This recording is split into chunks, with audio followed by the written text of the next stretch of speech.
लोग कहते हैं कि करबला में हजरत इमाम हुसैन की मदद के लिए कोई नहीं आया, लेकिन सच तो यह है कि उस दिन जमीन और आसमान की हर ताकत उनकी एक आवाज पर लड़ने के लिए तैयार थी। ये वाकया आशूरा के दिन का है। जिन्नात का बादशाह जाफर जिन अपने दरबार में तख्त पर बैठा जश्न मना रहा था।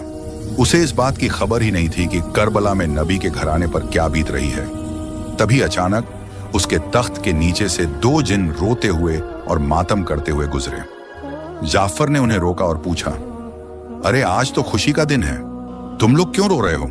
उन जिन्नात ने रोते हुए जवाब दिया, ऐ बादशाह, आपको खबर नहीं, अभी हमारा गुजर यानी करबला की जमीन से हुआ। वहां हमने देखा कि रसूल अल्लाह के प्यारे नवासे हुसैन इब्ने अली खून में लथपथ हैं।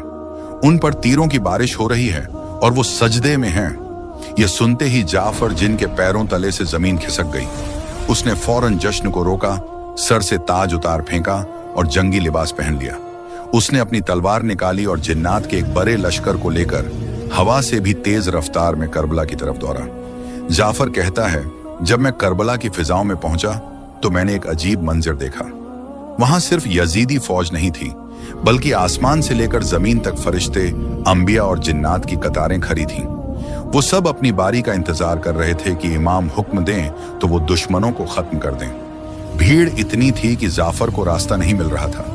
तभी इमाम हुसैन ने नजर उठाई और पुकारा, जाफर मेरे पास आओ। जाफर जिन रोते हुए इमाम के कदमों में गिर गया और अर्ज की, आका मेरे पास जिन्नात की बहुत बड़ी फौज है, मुझे इजाजत दें, मैं पलक झपकते ही इन यजीदियों को राख कर दूंगा, इनका नामो निशान मिटा दूंगा। मगर इमाम हुसैन ने बड़े ही सुकून से फरमाया, नहीं जाफर, रुक जाओ। अगर मैं चाहूं तो एक इशारे में दुनिया पलट दूं, लेकिन मैं अपने नाना के दीन को बचाने के लिए और अपने रब की रजा के लिए यह सब्र कर रहा हूं। मुझे अपने अल्लाह की मर्जी प्यारी है। तो दोस्तों, याद रखना, करबला में इमाम हुसैन बेबस नहीं थे। कायनात की हर ताकत उनके हाथ में थी, लेकिन उन्होंने तलवार नहीं उठाई ताकि इस्लाम जिंदा रहे।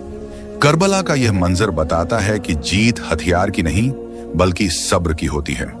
अगर आपके दिल में भी इमाम हुसैन के लिए मोहब्बत है तो कमेंट में या हुसैन जरूर लिखें, और ऐसे ही इस्लामिक वाकयात के लिए चैनल को अभी सब्सक्राइब करें।